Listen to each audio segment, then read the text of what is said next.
అన్నయ్య అన్నావంటే ఎదురవన, అన్నిపై ఉన్నావంటే నిదరవన, కలలే కన్నావంటే నిజమై ముందుకి రానా, కలతై ఉన్నావంటే కథలవన.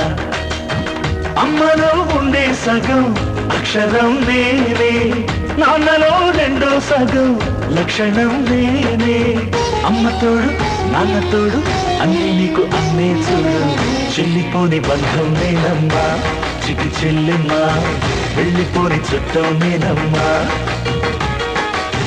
అన్నలోని ప్రాణం నువ్వమ్మా చిటి చెల్లెమ్మా, ప్రాణమైన చెల్లిస్తానమ్మా.